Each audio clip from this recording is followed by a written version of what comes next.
Hey YouTube modelers, this is my final video on the 1-to-100 Apollo command module finished in February build. One of the things I have to do is create this umbilical structure assembly that goes on the outside because if you recall I had to sand off the one that was there. It was in the wrong spot on the capsule. For references I have it from the side and from the top. I used 3.2 millimeter Plastruck square styrene rod to fashion the umbilical structure by repeatedly sanding, filing, and comparing to my reference until... Let me do the forced perspective thing again.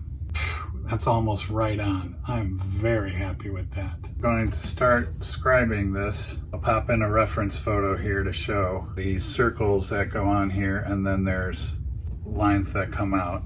I measure out the distances of the 5 circles from each corner. And then connect those marks with circles. I draw out the 5 concentric circles with my circle template and scribe those. Then measure, mark, and scribe the lines radiating from the center as well.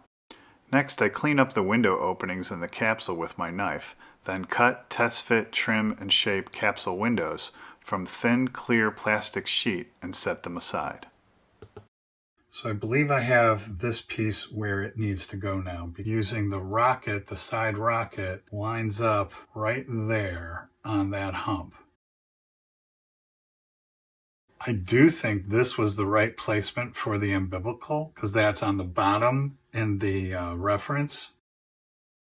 So then that circular piece, yeah, and ooh, I might put some rivets on there.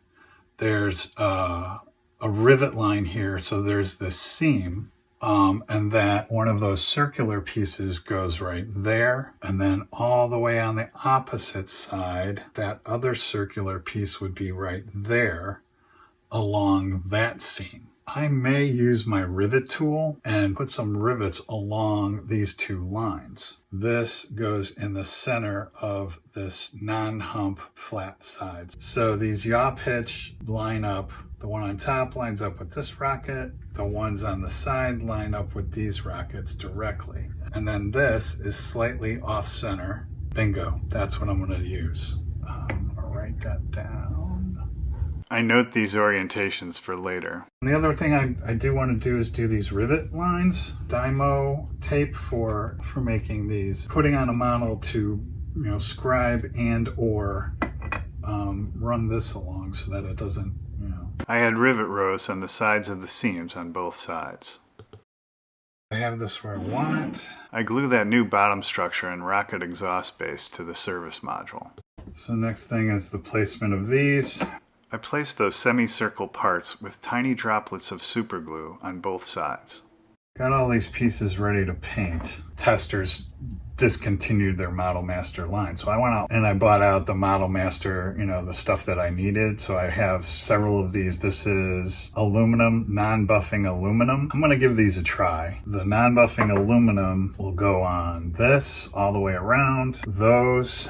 And I want to do those off the model just because as I test fit them on there, I think it might be difficult to get the paint underneath there. Plus, I'm probably going to do the exhausts the same color as the main exhaust. What I want to do is this burnt iron inside, and then I have this Model Master gunmetal. I like that for the outside. So the outside of the exhaust, the main exhaust, and all the little exhausts, which I'll probably brush on.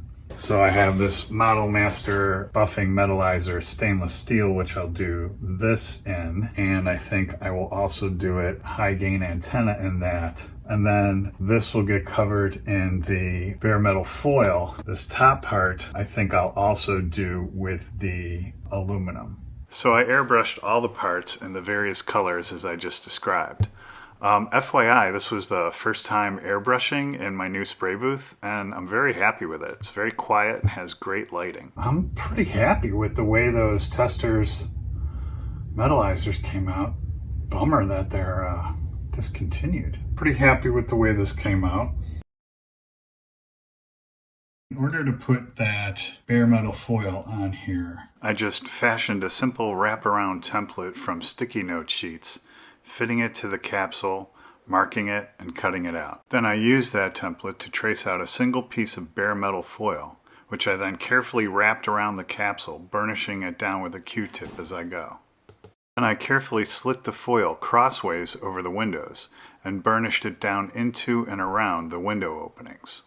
Next, I took the thin plastic windows I had made earlier and glued each in place with microscale clear part cement. You probably can't see it because it's really clear, but that looks pretty dang good. Since it made it around there, it should make it around here. I just have to do these edges. I used the leftover foil from cutting around the template and laid it around the outer edge of the capsule bottom. That looks just like the references. I'm super happy. Next, I installed the capsule interior with dabs of medium super glue at the attachment points. I then hand brushed the gunmetal color on all the small side guidance rocket exhausts. I then closed up the command module capsule with medium super glue on the bottom's attachment points. I then hand brushed insignia white on the semicircle parts on each side of the service module. I'm going to do these yaw and pitch control holes with the gunmetal as well, using Tamiya hard-pointed Q-tips to dab the paint in the holes. So once again, this is the gunmetal with which I painted both sides of the high-gain antenna dishes. Start with the decals. I'm going to start with a red stripe around this outer edge of the top of the capsule. For the bottom row of white, which I'm going to use 1/4 inch wide white stripe decal. Basically, it's going to cover all the way around except for where we see these 3 panels. Same thing where we see these 3 panels. So from here to here, and then from here around to there. I used tape to get the correct length of the decal, marked and cut it out, then laid it down on the service module and repeated the process on the other side. For the white sections along the top of the service module, I used 1/8 inch white stripe decal. Consulting references, I determined more or less the width of these sections, then used my calipers to kind of walk off the cut locations on the decal sheet, cut those out, floated, and laid each one down one by one as close to references as I could get, then coated them with microscale setting solution. I used 1/16 inch white stripe decal for the second upper row of white along the bottom of the service module. I used the cut marks from the 1/4 inch decal sheet to mark these 1/8 inch strips, floated and laid each side down, then coated them with setting solution. Using the kit provided decals, I started with the 4 side guidance rocket pods, cutting away the carrier film from around them, then floating them, placing them, and coating them with setting solution. I followed the same process for the United States and US flag decals, cutting away as much excess carrier film as possible, floating them, then placing them per references on each side of the service module. So now I'm going to do these areas here. This surface is black, black, black, and then these have like a circle in the middle with jets that come out. I'm going to play around and try to figure out what I'm going to do and how I'm going to do that. I don't really want to paint them. I like working with decal rather than paint because my hands, it's hard to keep steady. So that's what I'm going to do. Just going through my decal spares box, and I came across a few things that I like. These windows, and then in the middle, there's these 2 like silver circles. There's these little circles inside this cockpit control panel. So I think a combination of these 2 windows and then these inside should give me what I want. So I test fit the window decals to make sure they'd work, then rounded over their tops with my circle template and floated them. Then I cut out those inner circle sections from the cockpit controls detail and floated them in a few drops of water. Then I laid the circle pieces on top of the rounded window decals and laid them in place on those 2 hump sides.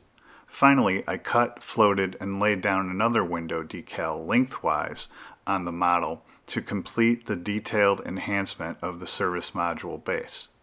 I think it came out okay. I'm going to display the model suspended on a 1/8 inch clear acrylic rod over a wood base. So I moved it around about an inch above a candle while applying pressure from both ends and repeatedly test fitting it to achieve about a 30-degree angle in the rod. Then I test fit the rod in the exhaust and determined I should drill it open. I made sure the 1/8 inch bit would be the right one, then marked the spot on the base. Then drilled out the exhaust hole on the bottom of the model and the hole in the display base. In the references, there's these insulated hoses or something. So with the leftover bare metal foil from doing the capsule, I made a few of these and I think it's going to work, but I don't think I have enough. So I made some more out of some old leftover bare metal foil. We'll use this again since it dries clear. So I laid down the micro crystal clear glue into the gap and fitted the foil rolls around it in place. Then test fit the main exhaust and glued it in place with Tamiya thin cement. Next I glued the 4 guidance rockets in place around the service module. Then, referring to my orientation notes, I glued the capsule to the service module in the correct position. Then I glued the umbilical structure in place and finished with gluing the high gain antenna in place. And finally, I slid the model onto the acrylic rod in the display base, and with that, the model was complete. So that's it. It's Friday night, February 26th, and I finished it in February. This kit turned out to be a lot more work than I expected, but I discovered the reason for that. After Charlie Mack had commented on my last update video that he'd love to know who designed this kit for it to be so inaccurate, I obviously felt the same way, so I did some research. Turns out that after the tragic Apollo 1 fire in early 1967, NASA decided that the so-called Block 1 spacecraft would never fly again, so the service module was totally redesigned. Revell had been working on this kit at the time using the Block 1 design before NASA's frenzied redesign, which became the Block 2 spacecraft we're all familiar with, was published. The most noticeable differences on this Revell kit are on the service module. The radiators on the lower sides were completely redesigned for the Block 2. Revell went ahead and released the Block 1 based kit in 1968, the year of the moon landing, with the Block 2 design represented on the box art.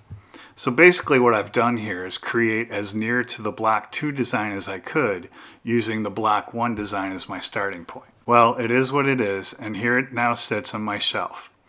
In any case, I had fun working on it, and if nothing else, got more scratch building practice. I want to thank Charlie Mack and Tim at Throttle Power for hosting this group build. It was my first one I've participated in, and I look forward to next year's, where maybe I'll build the lunar landing model to go with this command module. Thanks for watching, and happy modeling.